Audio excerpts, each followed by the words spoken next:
Hello, everyone, and welcome to the StudentArtPodcast. I'm your host, Ross Baxter, and today is episode 92 of this series. The StudentArtPodcast is a weekly series where I bring on guests in the film and game industries to talk about their journey and thoughts on student education. Today in the show, we've got an amazing guest for you. We have a level designer, podcaster, and now author. We have Max Pears on the show. Dude, thank you so much for coming on. Thank you, mate, for having me. I was a little bit ashamed you didn't say awesome to introduce me. Oh, I thought yeah. we were going to start the rallies of dude. awesome. Oh, yeah, of course. Right. Okay, folks, we're starting like this, right, the podcast. We were just talking about our habits. We've done so many podcasts, the two of us combined, and our favourite word is awesome. So if you guys can do a number count throughout the podcast of how many times we both say it combined, prepare yourselves because it's going to be madness. Dude, maybe get some shots. That's what we say. Turn it into the drinking game. We can have a battle between us. Like, this is combat. This is what our podcast is about today. It's constant combat. So Ross awesome versus Max awesome. It's going to be crazy. But like I said, we're going to be diving into Max's book. So he's got a new book coming out on the 21st of July. So when this goes live, it'll be tomorrow. So everyone staying in, join us today. Go buy this book. We're going to be talking about how great it is. And I was saying to Max at the start of this podcast, before we went live, I was reading it yesterday. I've actually read it twice. It's a great read.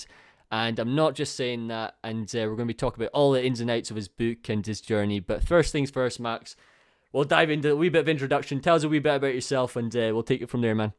Sure, mate. So my name is Max Pears. I'm a professional level designer. I've been doing it for about 7 years now. Worked primarily on AAA, but I did start in mobile. And I've worked at studios such as Ubisoft, now currently CD Projekt Red.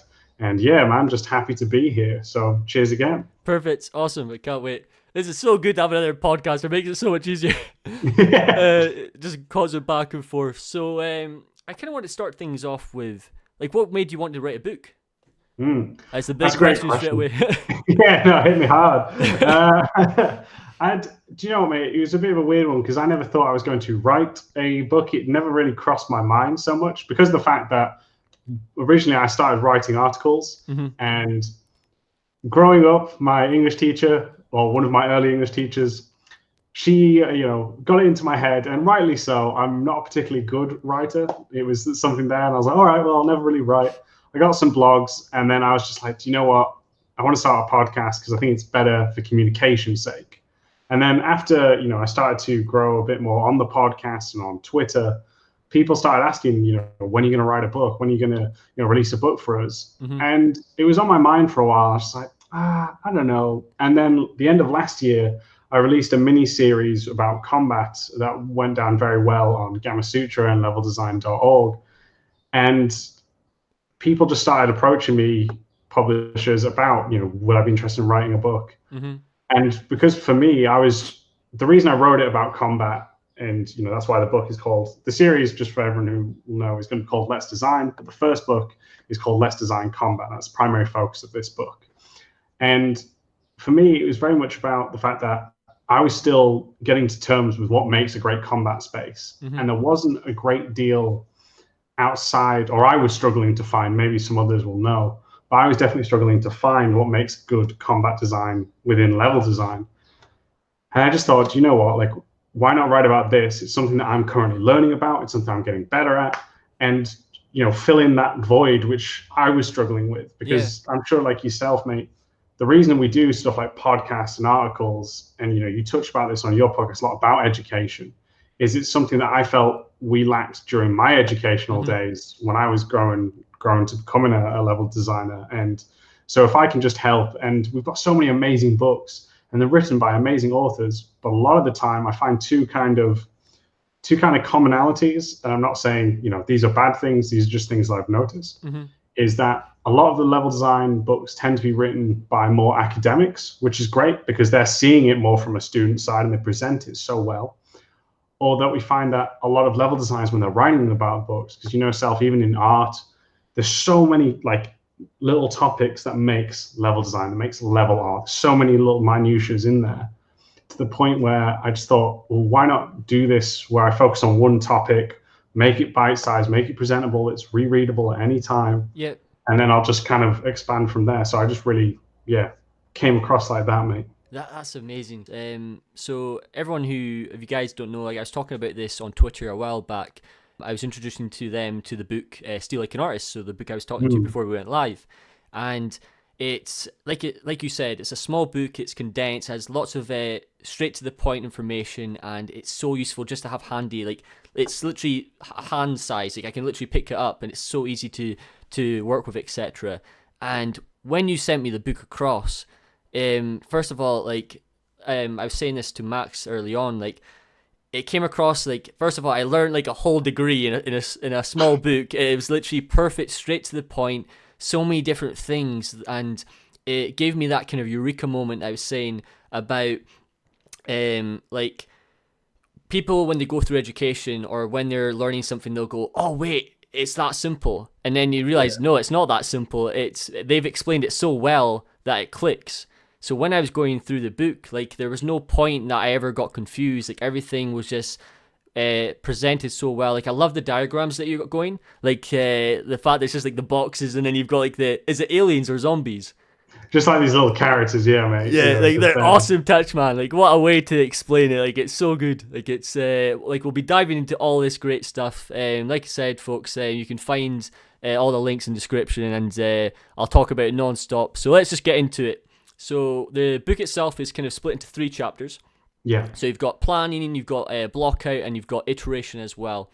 Yeah. So to kind of carry on what you're saying there about the combat, can you, to maybe new listeners, can you kind of explain the difference between combat and level design? Sure thing, mate. So in terms of when I talk about combat design is more about how we pace the enemies, like what type of enemies are we using in the encounter? How is it we intend in terms of difficulty? How do we intend to make that the challenge for the player? Is it that we intend that it's an ambush for the player and we just overload them? Or is it the fact that it's more that the player is getting stalked down by some sort of, predator-like enemy like that? And making sure that the combat keeps engaging so that the player moves around your level. You don't want someone just stuck there and just sniping across all of the level. You want them to move around. Yeah. So it's about control of the player versus the AI. That's more the biggest difference in terms of combat design versus, say, level design. So carrying on this theme, so when it comes to planning, so planning is super important in anything that we do. So why is planning so important for combat design, and where should people begin?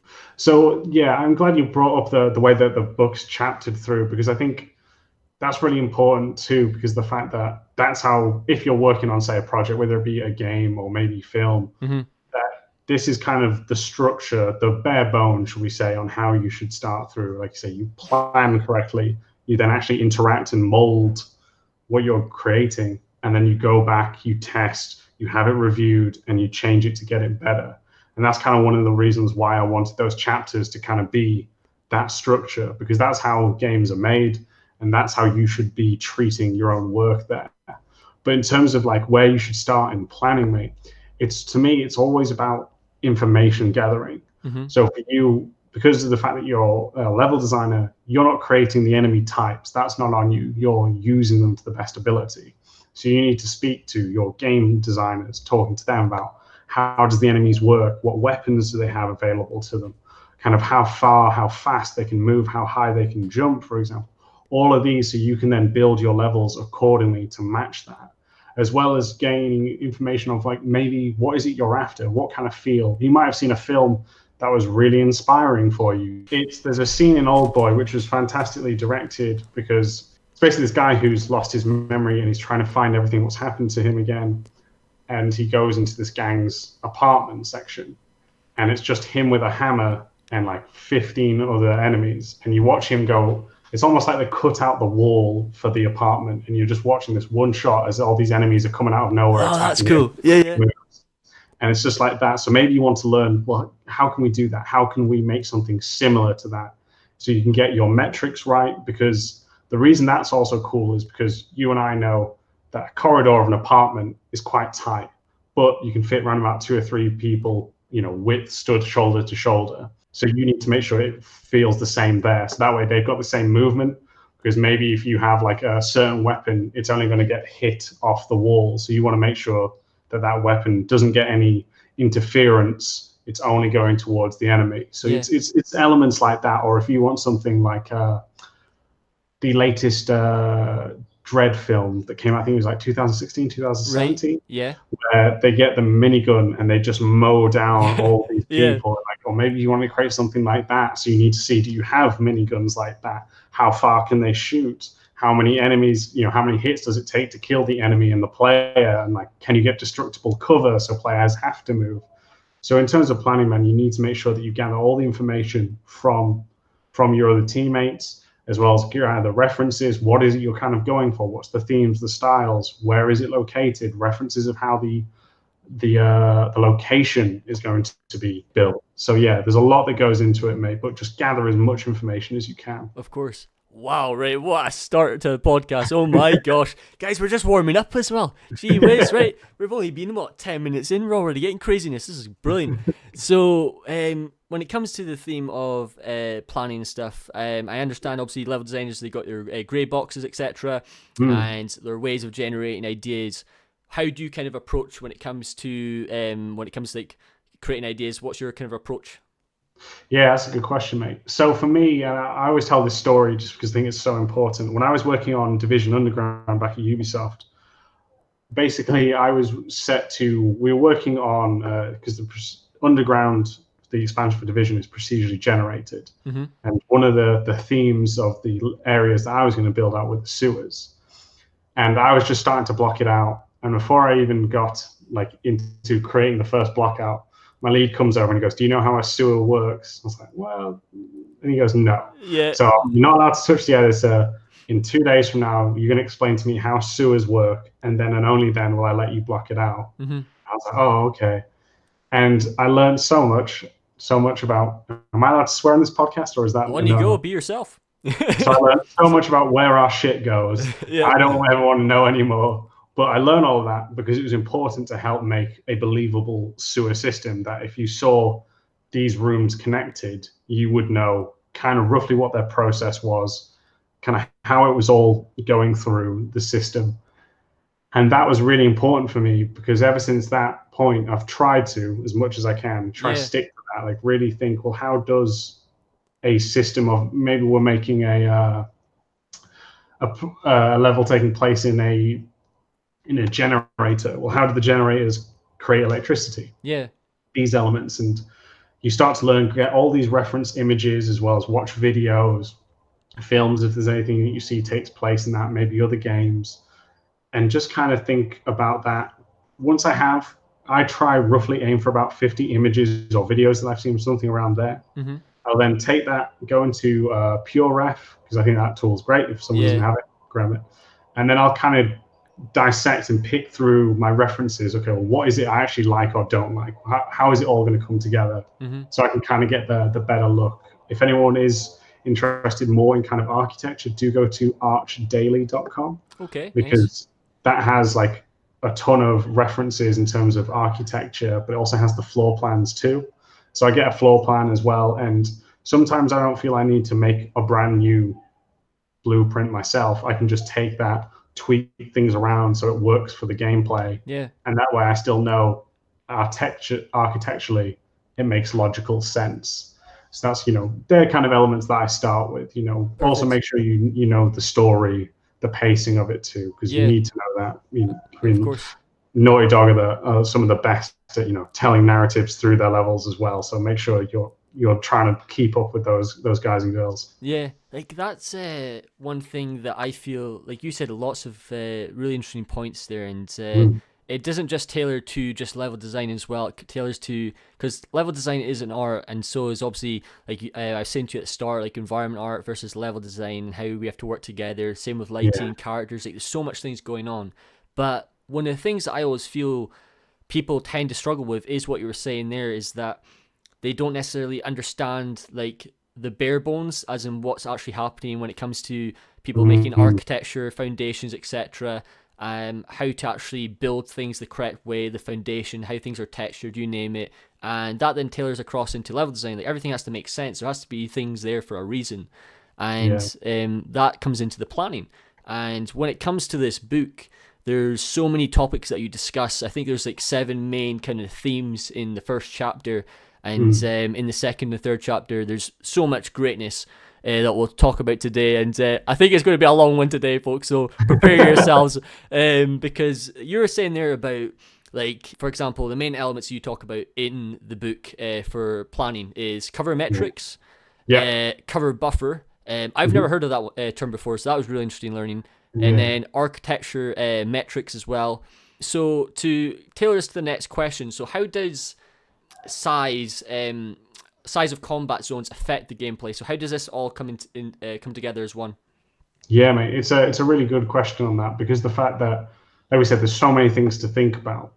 And for terms of like size, is what we kind of mentioned earlier with Old Boy, like using that example. Yeah. If we just take Kratos just as an example from God of War. Yeah, of course. We know that combat is very close quarter. You can obviously throw the axe, but sometimes you're just going to go in and swing to mash skulls. But if we made a room that was only 2 meters, that would roughly only mean that Kratos could take a step to the left and a step to the right before he's hit the end. Yeah. And then if enemies are coming in and the player tries to swing that axe, and if it keeps getting hit on the wall, then the player's never going to be able to hit the enemy. So you need to think about, we're not only building a space for the player to move, but we're building a space for not just the player, but the enemies. Maybe you've got some kind of animals, just creatures that are just occupying the space. Maybe you don't interact with them, but you need to think about that, like how many people inhabit that space? How is that going to be used? And what we spoke about there is, if there's a difference between me chucking that axe, there's a difference between me hitting someone with that axe. Because again, we're trying to make sure that we have that space. If we don't want players to throw that axe for whatever reason, we're like, okay, let's take it away. Let's make the challenge about the player not being able to throw it. They just have to be close, and it's brutal, and it's just chaotic. So then we just make a lot of enemies. There's not enough space for him to throw. The roof is much lower, because then the axe will just bounce off the roof and land on the floor. So it restricts that form of movement. And you can start to think and create spaces there, man. So the architecture and the metrics for all of that and cover is all about making that feeling, well, chasing that emotional feeling in a sense, as well as offering different kind of mechanics, their own use, their own space, or reducing that. So it all comes into play of that, like we said, keeping it in play of the space that they can move through. What weapons can you use in there? Is there a motion? Like I said, if we just make it a corridor really tight and there's 15 enemies and only one of us by ourselves, then we know that is supposed to be a very kind of, oh shit moment, because it's now us versus them. We can't turn back. The only way is forward, and we're just going to have to go through this brutal fight. Or if we want it to feel like it's much more open and there's archers and, okay, well, now they're the challenge because we've got people running at me, also people shooting at me, then we'll make that much bigger. We'll have higher spaces for the archers to shoot down on us. So then we can go throw the axe, we can run down, shield bash the enemies. These kind of elements all come into it, mate. So yeah, it's really about the space that everything occupies. Yeah. It's just crazy to think that, because of all my years of doing environment art, making things, I've never... Yes, I understand games are all about, obviously, like the character and story, etc. and that, but I never... like, this goes back to the main point you said right at the start, and it's about combat design. Like, I never in a million years would be thinking about the importance of like the weaponry and how everything in regards to, like you said, about say players coming in, like like the enemy, etc. All these different things and how that affects the design. Like I've never thought about that, and like I'm just being honest, I never thought about it in that much depth. And there's so much to it, because when it comes to environment artists as well, it's like that gives them the chance now to also think more like about these things that you've talked about. Like you can start introducing walls in certain locations, the angles of the walls. Like that's one of the things you talk about in the book as well with the diagrams, is about how like the height varies all the time and all this different change and how big an impact it has on the game. And this, like, I really hope that there's lots of environment artists listening to this as well, not just level designers and etc. Because there's so many things in this book that is so explains perfectly in so much depth, and it'll take your work to the next level. And so speaking of all these questions that we talked about, the next question I wanted to go into is, one of the things is a great quote that I've taken from the book is, once you understand the rules, you can bend them. So can you? I've taken lots of quotes. By the way, there was the best one. It was the programmer's one. Like, don't. I was like, should I say this just in case? It's like, don't. Okay, I'll be careful. No, please go ahead, mate. It's a funny one. It's all so funny. good. It was like it was something like don't unleash the wrath of the programmers. It was brilliant. I couldn't stop laughing. I was like, genius, because that goes back to what you were saying earlier about like because it was like make sure you don't see the end of the map or the level, because obviously just loading time, etc. And then you just said the program. Oh, dude, it was so funny. But yeah, like speaking of this quote, so once you understand the rules, you can bend them. So when it comes to level designers listening, when can you start exploring more? It's a tough one because I don't want to say when's the right time. As you know yourself, mate, as you go through a project, it changes so much, right? You know, like, of course. You know, maybe the locations has changed because of X, Y reason, or maybe the fact that, you know, programming because of streaming, it's too, you know, this space is too long, so we have to figure out a way to cut it down or cut down that vista because we can't stream as much, you know, and all of this constantly changes. But I think because there's a certain stage for the project when everyone kind of knows the metrics, everyone knows what makes a good level, everyone knows what makes, you know, when your team understands that, that's when you can start turning it. Like my favorite thing that I read, I can't remember who did this and I'll have to apologize, but there's an article on Gamma Sutra about subverting expectations. And it was the moment in the original Last of Us, and it's Peter, I'm going to make sure I say his name right because I know it's Peter Field. Thank you. I was going to say, I just spoke to him like 2 days ago, so he's only going to be mad at me for getting this one. But it's okay, I'll edit out. Yeah, exactly. He won't know a thing. Yeah, you can just change my voice to be like Peter Field, amazing, awesome. I'm a voice actor, I know all things. That's it. So no, he'd worked on with I think it was the level with the giraffe in the original Last of Us, and all this time we're building with the mechanic of Ellie boost up, she passes you the ladder, right? We've worked on that. They've done such a great job on it. We've played it, and we're like, okay, as soon as I press triangle, she's going to pass me the ladder. So you press triangle, she doesn't come after 3 tries. And it's because she's still lost in her head. So not only is this communicating that, okay, emotionally, Ellie's not who she was or not where she was in terms of her headspace at the beginning of the game, but she's now kind of showing that through physical actions. It's not just through dialogue. But so when she does that and then finally passes you the ladder and goes running off, we're like, oh, what's going on? What's the difference? What's happening? But it's also, like I said, it's subverted our experience. And it's the same with Arkham Asylum. Not Asylum, sorry, Arkham Knight, where it's the moment when you're putting in all these gas chambers to stop the Scarecrow unleashing his fear gas. And it's the third one where you turn around, because it's very slow, it's very methodical. And you turn around, then there's the Joker. And he's like, hey, Batsy. And again, he's switched up the pace because we're so used to doing that.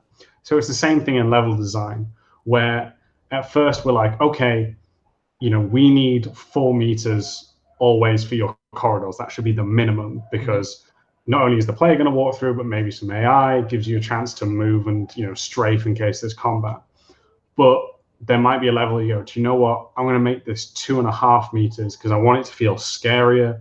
I want it to feel like a moment where, like, okay, I can't go anywhere. I feel trapped as the player. And also when the combat starts, I just have to face that head on. So it's those kind of moments where after you've gained that understanding, you've got those guidelines. Because the way I always say it is, like, even in that book, they're guidelines. They are not hard rules, because each game is different.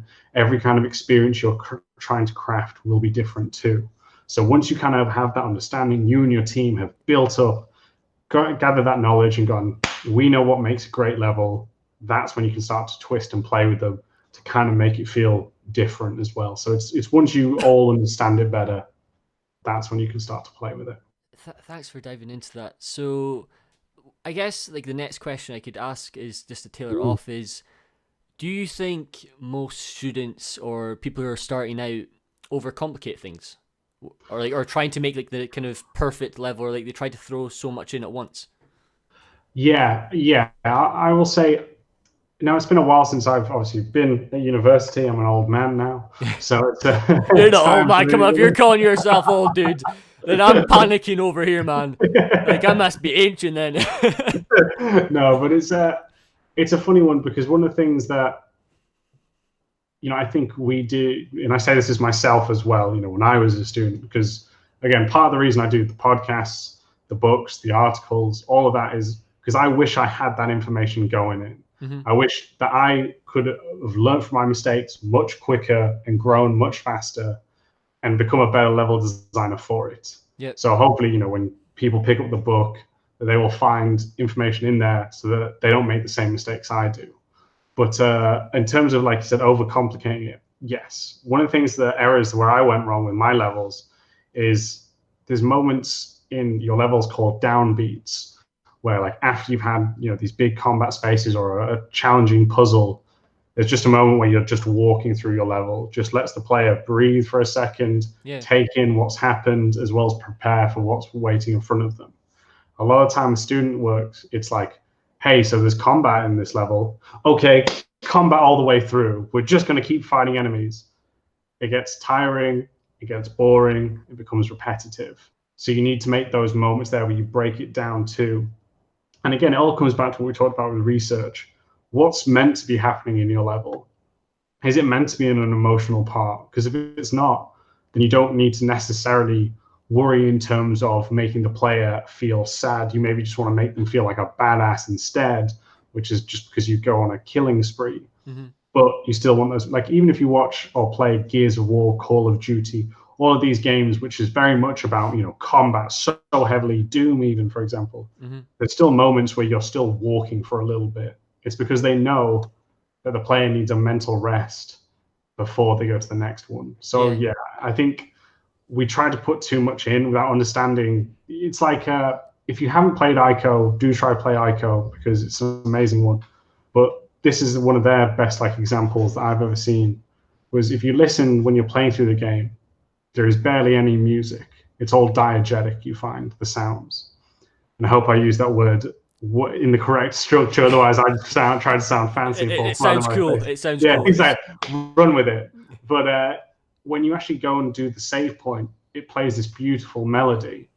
And it's because it's kind of like showing that there's a point where you can relax, you can listen to the song, versus when you're out there, it's more about the emptiness of the world. So it's that kind of logic that we should apply into our games as well, is like, it's okay to have quiet moments. They are just as important as the big crescendos. Yeah. So yeah. No, that's amazing, because like pacing is everything, like you said. It's like it's because you want to enjoy your environment as well. You don't want to just be running around like a headless chicken all the time. Yes, like you said, you named COD. COD's my favorite game, but when it comes to just games such as Uncharted, etc., you even mentioned Uncharted in your book. Like there's times in which you just want to see the landscape around you, and then obviously there's times where you're wanting to fight the enemies and fly around non-stop, you name it. But at the end of the day, when it comes to making any work, you want to actually think about it, really plan things in depth, and don't rush things. I think there's naturally this pressure, not only from, I wouldn't say it's necessarily education, but I think people themselves put so much pressure on themselves of things have to be like the next big thing, whereas if they just enjoy it and actually give it the time, like don't necessarily put a time limit on things. Like people always say, right, I need to get this done in a month or 2 months. But why? Why can you not just enjoy it? You know what I mean? Yeah, no, I agree, mate. Like I see a lot of people. I saw someone tweet recently saying about like, how long does it normally take you to finish, say, a personal project or something? And it's just like, don't time that, because not only sometimes because it is a personal project, whether you're studying at school or working full-time, part-time, you're not sinking 8 straight hours into that. You're kind of trying to get as much time as you can. But like if you've just finished your shift at school, work, whatever it may be, man, it's hard to get mentally prepped to sit down and go through it all. So don't rush it. And that's part of the reason why I talk about iteration in the final chapter of the book, because it's not about going, okay, it's done now, awesome, ta-da. No, man, like you've done the first pass, great. What happens when someone plays it who's not seen it before? How do they interact with that space? because then you come back and go through, like in my latest, I did a live stream on YouTube and Twitch and Twitter, basically just going through like a level that I'd just done. I wasn't finished, but just showing everyone, right, this is where I've gone wrong here. This section needs work, and this is how it needs work. Because I really want people to understand that iteration is so important. Yep. Whether it be all the games that you just mentioned there, mate, no one nails down that level or that art piece first try. No one does. So yeah, just take your time with it, make something better. And I always say this to students who are trying to apply. You don't need a portfolio of 15 projects. You need one solid project. Like that was the same for me. Like everybody knows in the podcast, it was one piece of art that got me into AAA. Because at the end of the day, it's all about quality. But when it comes to your portfolio, it's simple as just putting the time in, appreciate every aspect, and take it from there. And most importantly, don't rush it. Like we said, it's a process. Yes, people have these ambitions of wanting to get their dream job and that, but it doesn't happen overnight. And it's everything that you said there. Thanks for diving into it. So continuing this kind of theme of, once again, it's like balance and the size of an environment and the level, etc. I wanted to talk about momentum and keeping the momentum going. So we've talked about having areas of rest. So obviously we've had times where you want to slow the game down, and then when it comes to combat in the book itself, like there's lots of times in which things get a bit more crazy, whether it's the weapons of the enemy that you talk about. Can you dive into about how to keep the momentum going? Yeah, mate. So it's a really important part to, again, understand the context of what combat's happened from. Because the momentum of that one, definitely, it's better if you're kind of invading a base, or you're kind of being ambushed, for example, because that momentum helps with the story as well as helps with that. But in ways you can do with momentum, there's different ways in terms of it. So one of the best and kind of cheapest ways to get the most out of your level for your combat is to have enemy reinforcements. So say there's 4 enemies to start with. Once you've eliminated 2, doesn't matter which 2, then the new wave comes in. So now, okay, well, now we've got 6 still to kind of deal with. But also it can come from different kind of unique points. You know, in Gears of War, I mentioned this in the book as well, they had a really good strategy with their combat to get the most out of it. Was you would have a locust with a turret, and they would try to gun you down. The player would have to make their way through, and then they would take out the enemy to then take over with the turret, and then enemies would rush the player instead. So they would have to, you know, be challenged to remember the space that they just came in, so they know where all the cover is, where all the open opportunities are, and that way they can use the turret against them as well. So there's different ways in doing it, whether it be, you know, unique weapons, be that of enemy reinforcements. You can change up the enemy archetype. So maybe the first couple of waves are really easy enemies, but then we see, you know, these big badass, you know, super mini bosses, which can again challenge the player because they work in different ways, and these kind of elements. So yeah, mate, those are the few ways that I recommend to increase momentum to keep the player going with it. Perfect. Yeah, because when I saw the main page, so you have so there's 4 main guys. So there's one is like grunt, rifleman, heavy gunner, and then sniper, and then it's like 4. And then there's these images as well of like absolute chaos, and then there's ones like breaking down each situation. So when a shotgun player or enemy, and how the obstacles around that are like based around the story, etc. So making sure that there's like that kind of back and forth. It's crazy how when you have like that's the thing that I've said it so many times. Like it shocked me how well you displayed everything. Like it makes so much sense, and like I've learned so much already from this podcast. And like when it comes to all these different things, it's like it changes the game. It's like this. It's like what you said about height in the game for like sniper lanes and sights, etc. Is like when you introduce weaponry and their arsenal into the story, you can go crazy with it. Like, there's so many different takes you can go, and it's such an eye opener. So everyone, once again, make sure to purchase the book, make the most of it, and we're going to continue on with the next topic. So this is a question that is always a tough one, I think, to answer. The great thing is I'm the podcaster, I get to ask the question, so it makes it easier for me. So I get to throw the question at you instead. Right, how do you add excitement to a level?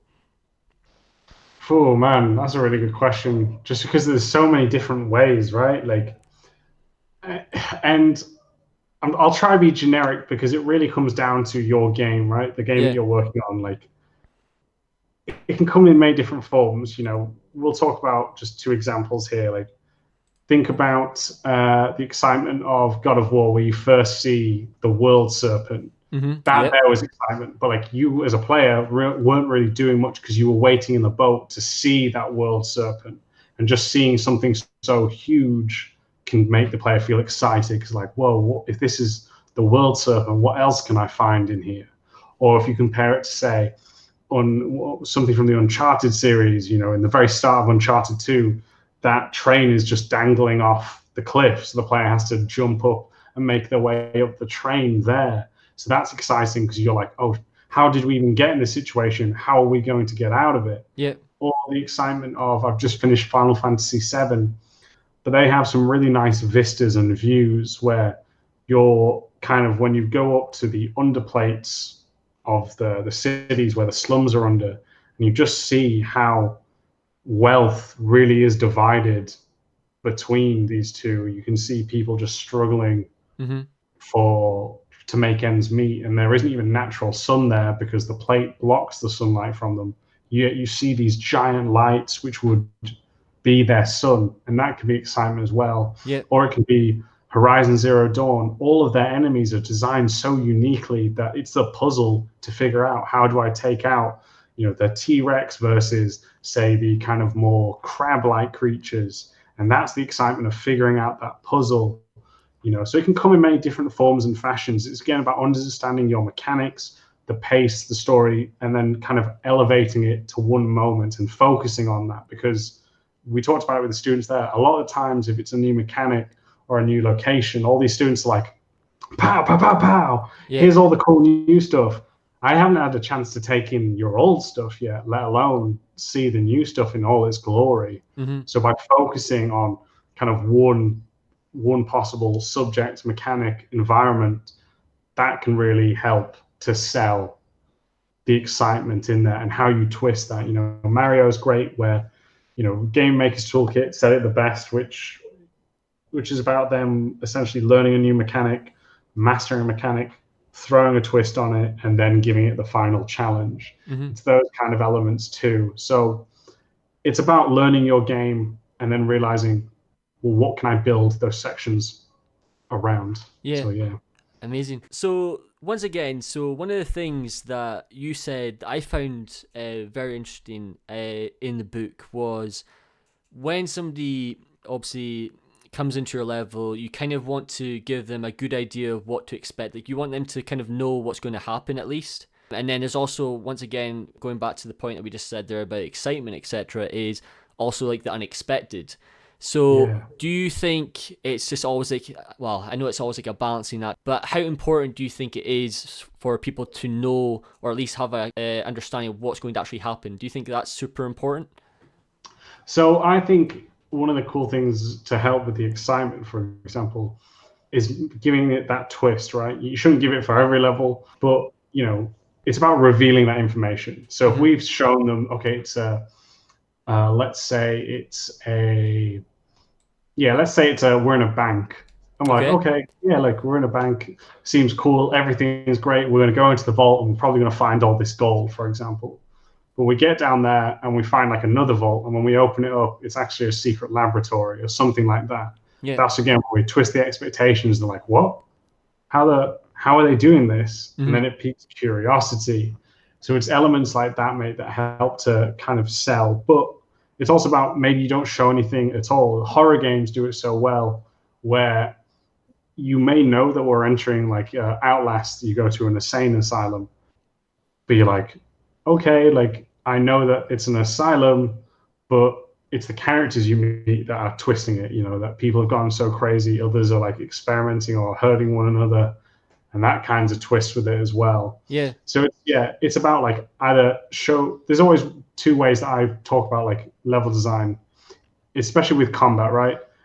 How the player interacts with the world is how they see the world. So if you want the player to explore and be more curious, only show them a little, keep certain information hidden.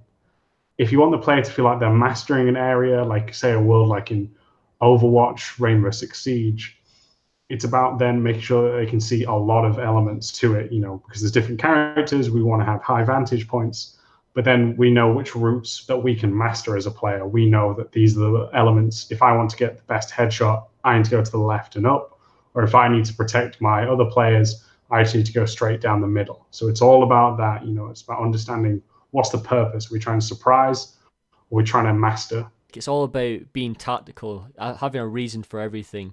And like, there's so many different things that you describe in the book when it comes to the cover aspect, the different types of cover, like you said about the height, etc. So once again, we've talked about what makes something exciting, and there's one thing that you talk about to kind of make things more iconic. So there's one main paragraph that you talk about like making something memorable, and one of the things you talk about there is landmarks. And can you dive into adding like certain features into an environment to make it stand out? And that's another thing why level design, level artists work so strongly together, is because of the fact that yes, we can white box a space, but it's you guys who make it beautiful. When a level is beautiful, players are going to look at that as well and be amazed by the vistas. I said we don't need something always gameplay to be the wow moment. It can just be the beautiful art that artists produce as well. They can also be those wow moments.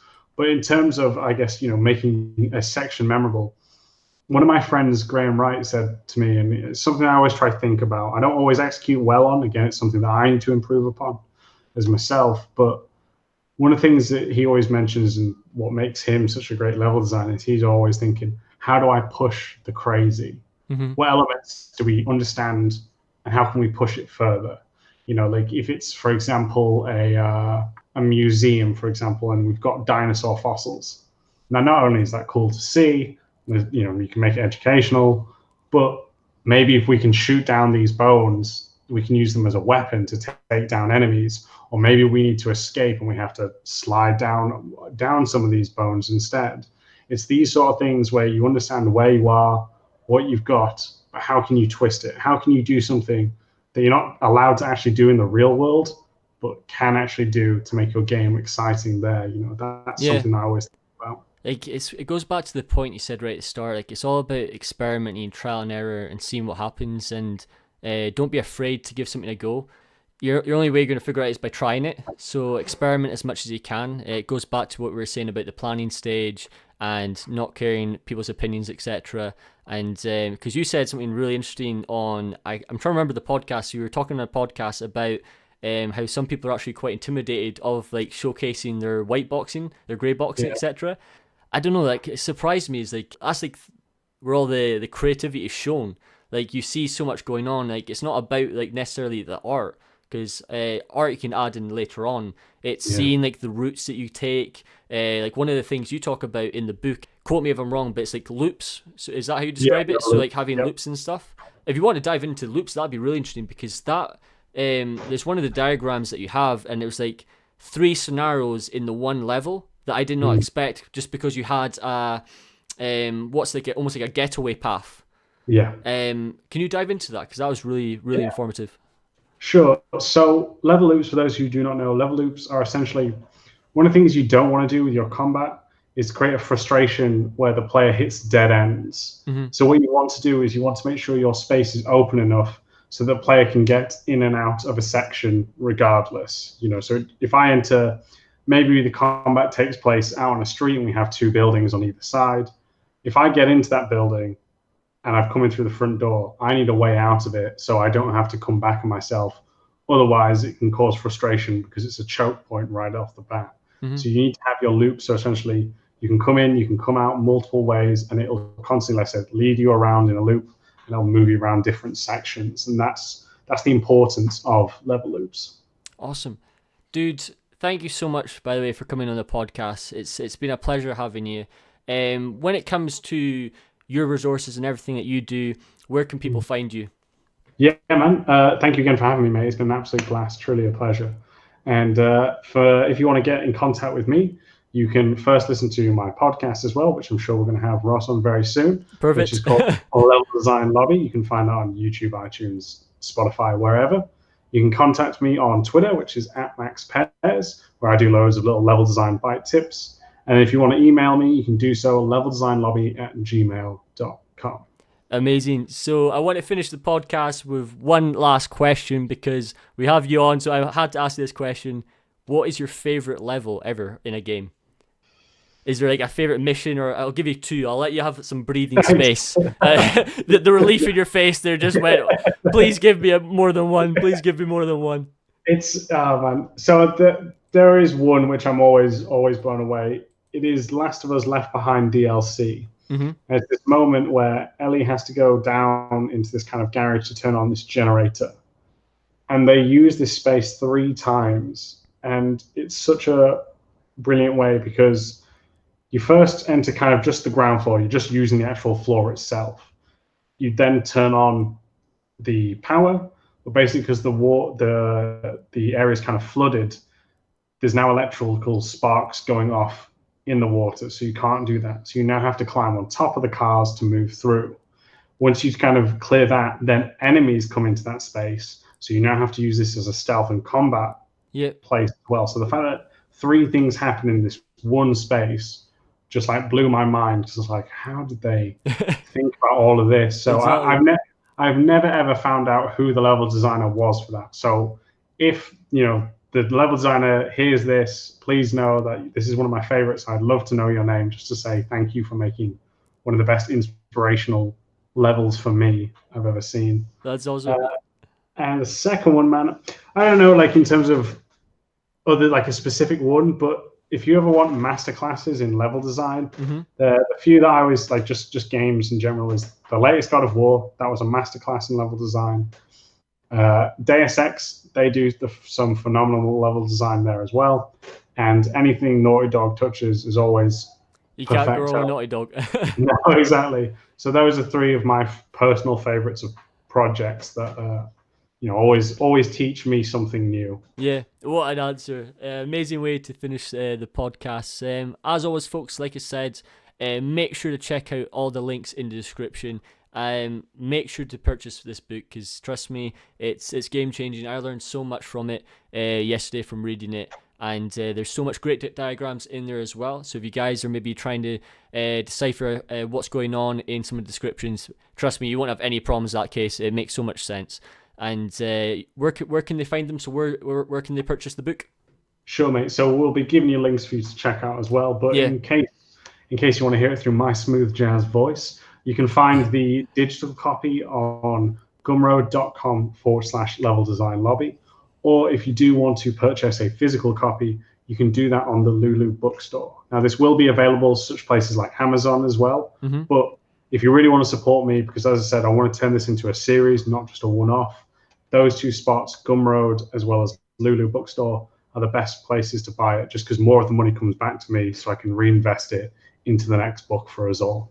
That's incredible. Congratulations once again, man. I can't wait to see the launch and everything on Tuesday. So it'll be tomorrow to everyone who's listening today on the podcast. So it's a pleasure having you on, Max. Thank you so much for coming on the show.